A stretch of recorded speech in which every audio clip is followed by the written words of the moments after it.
এবার নাগালেই ডায়ালিসিস। দিনহাটা মহকুমা হাসপাতালে চালু হচ্ছে সেই পরিষেবা। রোগীদের জন্য 5টা বেড থাকবে। নৈহাটিতে আবার তৈরি হবে স্মার্ট ওপিডি, আর এর জন্য খরচ হবে 2 কোটি টাকা।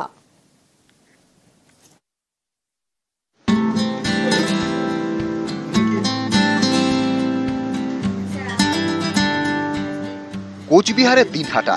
এতদিন এখানকার বাসিন্দাদের ডায়ালিসিসের জন্য যেতে হতো কোচবিহার এমজেএন মেডিকেলে, প্রায় 25 কিলোমিটার দূরে। সেখানে রোগীদের ভিড়, ডায়ালিসিস করাতে গোটা দিন পার।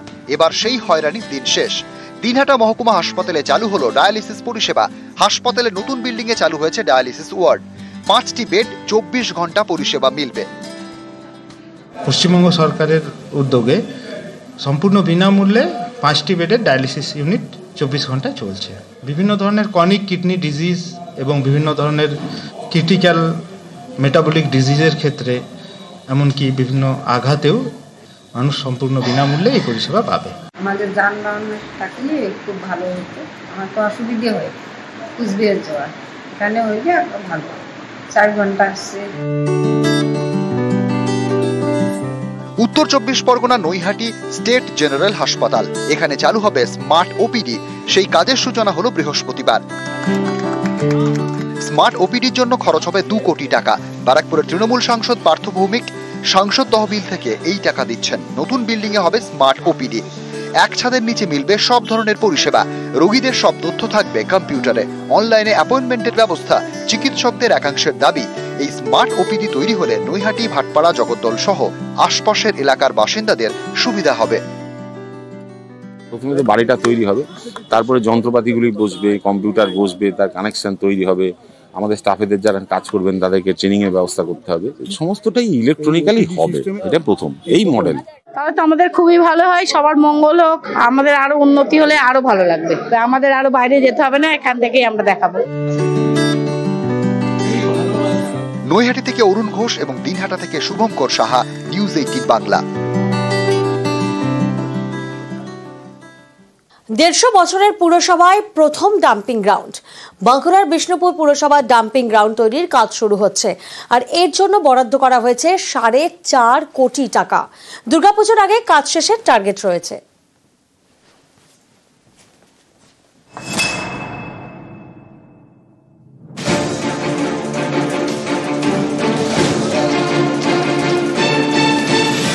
বাঁকুড়ার বিষ্ণুপুর পুরসভা 1873 থেকে পথ চলা শুরু। 150 বছরেরও বেশি পুরনো পুরসভা, কিন্তু নেই কোনো স্থায়ী ডাম্পিং গ্রাউন্ড। তাই নানা সময় শহরে জঞ্জাল যন্ত্রণা। এবার শেষ হচ্ছে দুর্ভোগের দিন। বিষ্ণুপুর পুরসভা স্থায়ী ডাম্পিং গ্রাউন্ড তৈরির কাজ শুরু হয়েছে। এর জন্য 4.5 কোটি টাকা বরাদ্দ করেছে পুর ও নগর উন্নয়ন দপ্তর।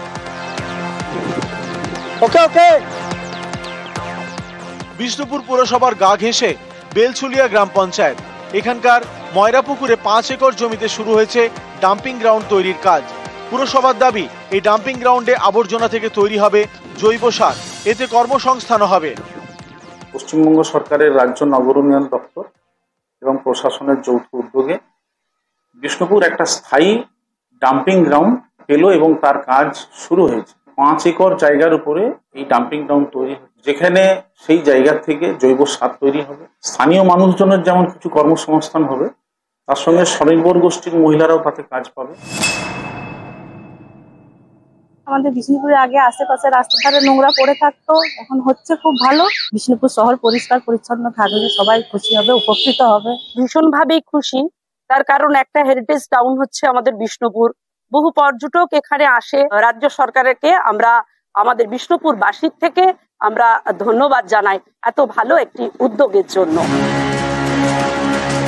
মন্দির নগরী বিষ্ণুপুর, বছরে নানা সময় এখানে পর্যটকদের ভিড়। এমন একটি শহরে নেই স্থায়ী ডাম্পিং গ্রাউন্ড। শহরের আবর্জনা ফেলা হয় বিভিন্ন জায়গায়, এতে দুর্ভোগের এক শেষ। এবার সেই দুর্ভোগ কাটছে। স্থায়ী ডাম্পিং গ্রাউন্ড তৈরি হচ্ছে বিষ্ণুপুরে, যেখানে ফেলা হবে 19টি ওয়ার্ডের আবর্জনা। স্থায়ী সমাধান করছে রাজ্য সরকার। প্রায় 4.5 কোটি টাকা ব্যয়ে বিষ্ণুপুর শহরে তৈরি হচ্ছে ডাম্পিং গ্রাউন্ড। ইতিমধ্যেই প্রসেসিং ইউনিট বসার প্রক্রিয়া শুরু হয়েছে। অবশেষে খুশি বিষ্ণুপুরবাসী। বিষ্ণুপুর থেকে দেবব্রত মণ্ডল, নিউজ 18 বাংলা। রাস্তা তৈরির জন্য জমি দিয়েছিলেন, সেই জমিতে রাস্তাও হয়েছে। 1.5 বছর পর হঠাৎ এখন জমির মালিকের আজব খেয়াল।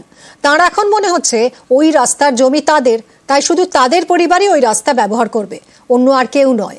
তাই রাস্তার মাঝখানে বসিয়ে দিয়েছেন লোহার গেট।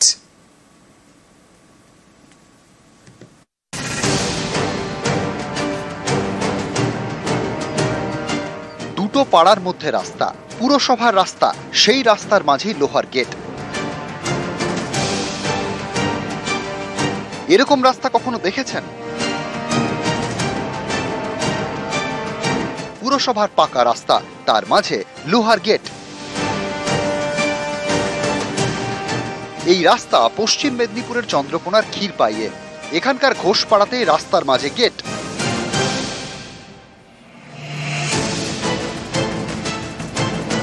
দুটি পাড়ার মধ্যে যাতায়াতের জন্য রাস্তা ছিল না। ক্ষীরপাই পুরসভার কাছে রাস্তা তৈরি করে দেওয়ার দাবি জানান স্থানীয়রা। পুরসভা তখন সক্রিয় হয়, রাস্তা তৈরির জন্য জমি দেন এলাকার বাসিন্দা অসীম ঘোষ এবং তার পরিজনরা। তৈরি হয় 700 মিটার ঢালাই রাস্তা। এখন সেই জমিদাতা অসীম ঘোষের মনে হচ্ছে, যেহেতু জমি তাঁর, তাই রাস্তাও তাঁর। এই রাস্তা নাকি শুধু তাঁর পরিবারের লোকজনই ব্যবহার করবেন, আর কেউ নন। তাই রাস্তার মাঝে এরকম লোহার গেট বসিয়ে দিয়েছেন জমিদাতা অসীম ঘোষ। ইচ্ছে মতো এই গেট খোলেন, আবার যখন ইচ্ছে বন্ধ করে দেন। আমাদের রাস্তাটা হয়েছে, এটা কিন্তু মিউনিসিপ্যালিটি থেকে হয়নি। আচ্ছা, পাড়াই যে সমাধানটা, সেইটা দিয়েতে রাস্তাটা হয়েছে। সরকারি পয়সা, সরকারি রাস্তাকে আপনি গেট দিয়ে ঘিরে দিতে পারেন? কেন পারবেন? আমার নিজস্ব জায়গা তো। ঢালাই রাস্তাটা কতটা দূরত্ব নিয়েছে ফুড মেপে তো আমি জানি না। গল্পটা হচ্ছে যখন রাস্তার মাঝে লোহার গেট অনেক সময় বন্ধ থাকে, এতে চরম সমস্যায় পড়েছেন স্থানীয়রা। তাদের অভিযোগ, বারবার পুরসভাকে জানিয়েও কাজ হয়নি, অথচ রাস্তাটা তো পুরসভারই। রাস্তার উপর দিয়ে যাতায়াতের সময় গালিগালাজ করে, গেটে চাবি দেওয়া থাকে। ও বলছে আমাদের রাস্তা। এটা তো পথশ্রী রাস্তা। এটা পথশ্রী রাস্তা, জনগণের প্রত্যেকেরই অসুবিধা হচ্ছে। একজন পথচারী, তিনি সাইকেলে করে বিজনেস করতে আসেন, সেও একদিন এসে তাদের সঙ্গে ঝগড়াঝাটি হয়েছে। আমরা পরে জানতে পারি যে ওখানে একটা গেট লাগানো হয়েছে। আমরা দেন দেওয়ার লোক পাঠিয়ে বলি গেট আপনারা খোলা রাখুন। সেই সময় গেট খোলা রেখেছিল, পরবর্তীকালে আবার গেট লাগানো হয়।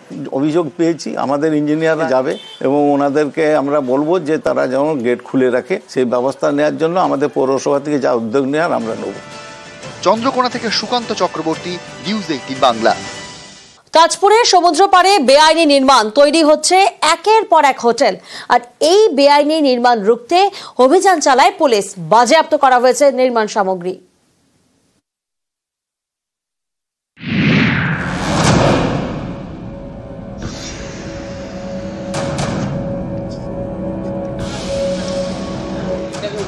সমুদ্রের পাড়ে গার্ডওয়াল, তার গা ঘেঁষে তৈরি হচ্ছে একের পর এক হোটেল।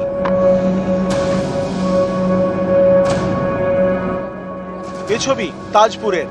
পূর্ব মেদিনীপুরের তাজপুর পর্যটকদের কাছে চুম্বক। এখানে সমুদ্র পাড়ে বেআইনি নির্মাণ। আইন অনুযায়ী সমুদ্র পাড় থেকে 500 মিটারের মধ্যে কোনো নির্মাণ করা যায় না। সেসব মানার বালাই নেই। সমুদ্র পাড়ে তোলা হয়েছে কংক্রিটের গার্ডওয়াল। এর দেওয়ালে আছড়ে পড়ে সমুদ্রের ঢেউ। গার্ডওয়ালের গা ঘেঁষে তৈরি হচ্ছে একের পর এক হোটেল। এটা তো আমরা জানি না ইনলিগাল কি। আমাদের কাজ করতে আমরা মজুর কাজ করি, সকাল হলে আসি, কাজ করি, চলে যাই। আমাদের কন্ট্রাক্টর মালিক গোপাল বেড়া। গোপাল বাড়ি কোথায়? তাজপুরে। উনি এসব কথা বলেছেন? কাজ হচ্ছে, কাজ হবে, যাও, কাজ চলে এসেছি। তাজপুরের সমুদ্রের পাড়ে তৈরি হচ্ছে হোটেল। অভিযোগ পেয়ে গত ফেব্রুয়ারি মাসে নোটিশ দেন রামনগর 1 নম্বর ব্লকের বিএলআরও। বেআইনি নির্মাণ ভেঙে ফেলার নির্দেশ দেওয়া হয়। অভিযোগ, সেই নোটিশের পরেও নির্মাণ কাজ বন্ধ হয়নি। এরপরেই অভিযান চালায় মন্দারমণি কোস্টাল থানার পুলিশ। বাজেয়াপ্ত করা হয় নির্মাণ সামগ্রী। এটা দেখার দায়িত্ব আমাদের অ্যাসোসিয়েশন নয়, দেখার দায়িত্ব প্রশাসনের। প্রশাসন যদি না দেখেও না দেখার ভান করেন, এতে আমাদের কিছু করার নেই। আমরা অ্যাসোসিয়েশনগতভাবে সতর্ক করেছি, বাধা দিয়েছি, যার ফলে তারা আমাদের অ্যাসোসিয়েশনভুক্ত হয়নি। যদি কেউ বলেছে যেটা ভুল বলেছে, আমি কখনো এই ধরনের মদত কাউকে দিইনি। আমি সব সময় এর বিপক্ষে।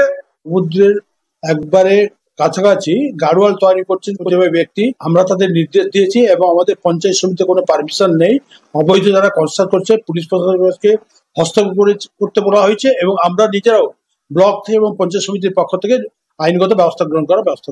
স্থানীয়রা চাইছেন এই সমুদ্র পাড়ে বেআইনি নির্মাণ বন্ধ করা হোক। পূর্ব মেদিনীপুর তাজপুর থেকে পঙ্কজ দাশরথী, নিউজ 18 বাংলা।